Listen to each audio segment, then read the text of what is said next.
नमस्कार विद्यार्थी मित्रांनो, लाईट ऑफ लाईफ ट्रस्टच्या आपल्या युट्यूब चॅनलमध्ये पुन्हा एकदा तुमच्या सगळ्यांचं सहर्ष स्वागत आहे. इयत्ता 10वी गणित भाग 2 वर चर्चा करतोय. परीक्षेला नेहमी येणारा प्रश्न या सिरीज मधला एक महत्त्वाचा गुणधर्म. या सिरीज मधली ही 7वी व्हिडिओ आणि 7व्या व्हिडिओमध्ये आपण समरूप त्रिकोणाची क्षेत्रफळे या गुणधर्मावर चर्चा करणार आहोत आणि या गुणधर्मावर बोर्डाच्या परीक्षेला नेमके कसे प्रश्न विचारले जातात त्यावर सुद्धा चर्चा करूयात. तर जाऊयात पटकन पुढे जाण्याच्या अगोदर एक रिक्वेस्ट आहे. नवीन असाल तुम्ही आपल्या युट्यूब चॅनलवर आणि अजूनपर्यंत आपला चॅनल सबस्क्राईब नसेल केला मित्रांनो, तर आत्ताच आपला चॅनल सबस्क्राईब करा आणि त्या बाजूला असलेलं बेलचं बटन दाबा, जेणेकरून मी अपलोड केलेल्या प्रत्येक नवीन व्हिडिओची नोटिफिकेशन सगळ्यात अगोदर तुमच्यापर्यंत पोहोचेल. चला जाऊयात पुढे. बघा, गुणधर्म नेमका काय की समरूप त्रिकोणाची क्षेत्रफळे म्हणजे काय. बघा, जर दोन त्रिकोण समरूप असतील, त्रिकोण ABC समरूप त्रिकोण PQR. आता जर दोन त्रिकोण समरूप असतील, गुणधर्म काय म्हणतो, जर दोन त्रिकोण समरूप असतील तर त्यांच्या क्षेत्रफळांचं गुणोत्तर म्हणजे एरिया ऑफ त्रिकोण ABC भागिले एरिया ऑफ त्रिकोण PQR हे क्षेत्रफळांचं गुणोत्तर त्यांच्या संगत बाजूंच्या वर्गांच्या गुणोत्तर एवढं असतं. म्हणजे दोन त्रिकोण जर का समरूप असतील तर क्षेत्रफळांचं गुणोत्तर बाजूचा वर्ग भागिले बाजूचा वर्ग.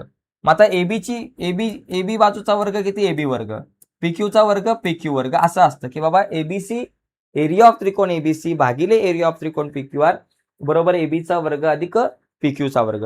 तुम्हाला कधी कधी म्हणतील बाबा AB बरोबर 5 आहे, BC PQ बरोबर बाबा तुम्हाला दिलेला आहे 4 आहे, तर एरिया ऑफ त्रिकोण ABC भागिले एरिया ऑफ त्रिकोण PQR काढा. मग तुमच्या लक्षात आला पाहिजे हे दोन त्रिकोण समरूप आहेत, यांच्या क्षेत्रफळांचं गुणोत्तर बाजू वर्ग भागिले बाजू वर्ग येईल. याच्यामध्ये जर किमती टाकल्या 5 आणि 4 तर माझं उत्तर येईल.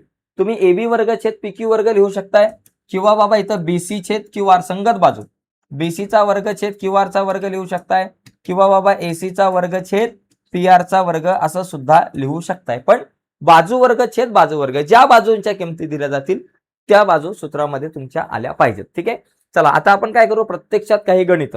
संकल्पना लक्षात आली. दोन समरूप त्रिकोणांच्या क्षेत्रफळांचं गुणोत्तर बरोबर बाजू वर्ग भागिले बाजू वर्ग, हे शॉर्टकट मध्ये लक्षात ठेवा. बघा, आता इथं प्रत्यक्षात बघूयात. दोन समरूप त्रिकोणांच्या संगत बाजूंचं गुणोत्तर. आता बाजूंचं गुणोत्तर दिलंय 3/5. मग क्षेत्रफळांचं गुणोत्तर काय, बाजू वर्ग भागिले बाजू वर्ग. 3चा वर्ग 9 आणि 5चा वर्ग 25 असं 9×25 उत्तर येईल. बरोबर की नाही. पण ते कसं येईल ते आता आपण बघू. मार्च 2025 ला प्रश्न येऊन गेलाय. ओके, बघा, मग आपण काय करू, एका त्रिकोणाचे क्षेत्रफळ किंवा लहान त्रिकोणाचे क्षेत्रफळ लहान त्रिकोणाचे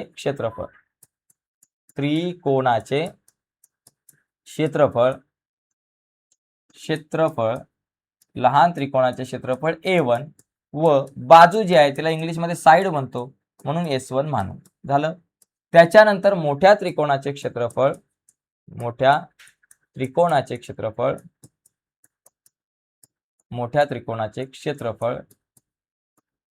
A2 व बाजू S2 मानू. झालं. आता याच्यात मला काय दिले बाबा, यांचं गुणोत्तर दोन समरूप त्रिकोणाच्या संगत बाजूंचं गुणोत्तर दिले. बाजूंचं गुणोत्तर म्हणजे S1 भागिले S2 हे गुणोत्तर दिलेलं आहे 3/5. झालं. आणि आपल्याला काय करायचंय, क्षेत्रफळांचं गुणोत्तर काढायचंय म्हणजे A1 छेद A2 हे गुणोत्तर काढायचंय. ओके, आता दिलेले त्रिकोण समरूप आहेत. काय दिले बाबा, दिलेले त्रिकोण समरूप आहेत. इथं लिहा, दिलेले त्रिकोण समरूप आहेत.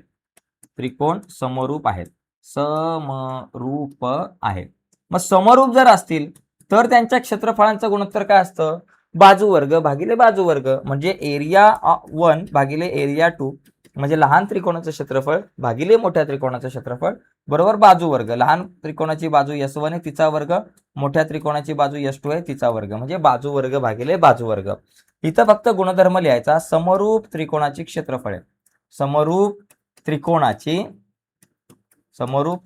क्षेत्रफळे असा गुणधर्म आहे आपला, क्षेत्रफळे. झालं.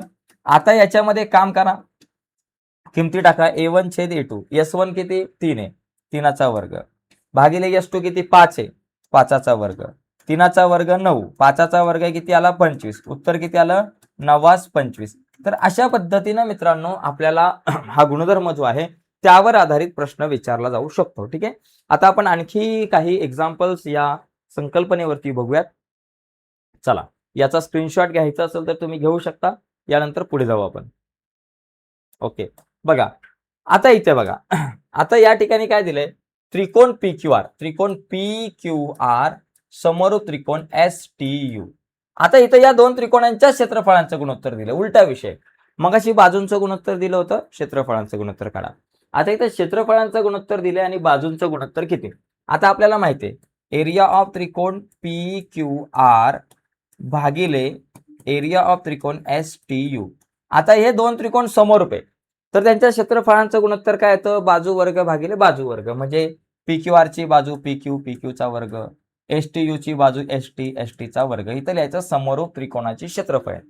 आता हे क्षेत्रफळांचं गुणोत्तर 64-81 म्हणजे 64 भागिले 81 आणि हे PQ चा वर्ग भागिले ST चा वर्ग हे गुणोत्तर काढायचं. आता सगळ्यांची वर्गमूळ काढू. 64चं वर्गमूळ किती आलं बाबा, 8 आणि 81चं वर्गमूळ 9 आलं. बरोबर PQ भागिले ST दोन्ही बाजूंची वर्गमूळ काढली. म्हणजे याचा अर्थ PQ ST बरोबर किती आलं, 8-9. म्हणजे बाजूंचं गुणोत्तर काय आलं, 8-9 आलं. मग इथं लिहायचं या त्रिकोणाच्या संगत बाजूंचे गुणोत्तर. बरोबर, मग इथं लिहायचं दिलेल्या त्रिकोणांच्या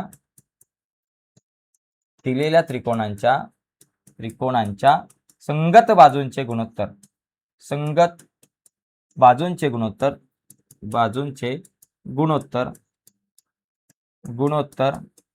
बरोबर 8-9. बरोबर 8-9 आहे.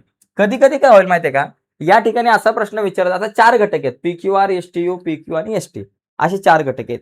कधी कधी 4 पैकी 3 घटक दिले जातील, की सांगितलं जाईल की बाबा त्रिकोणाच्या क्षेत्रफळांचं गुणोत्तर 64-81 आहे आणि एक बाजू जर का 9 आहे तर दुसरी बाजू काढा. असाही प्रश्न आपल्याला विचारला जाऊ शकतो. मग तेव्हा सुद्धा हे सूत्र वापरायचं. ठीक आहे, चला तर अशा पद्धतीने मित्रांनो आपण हा प्रश्न आपण बघितलेला आहे. 2 प्रश्न आपण या संकल्पनेवर आधारित बघितले, ही संकल्पना आपण समजून घेतली.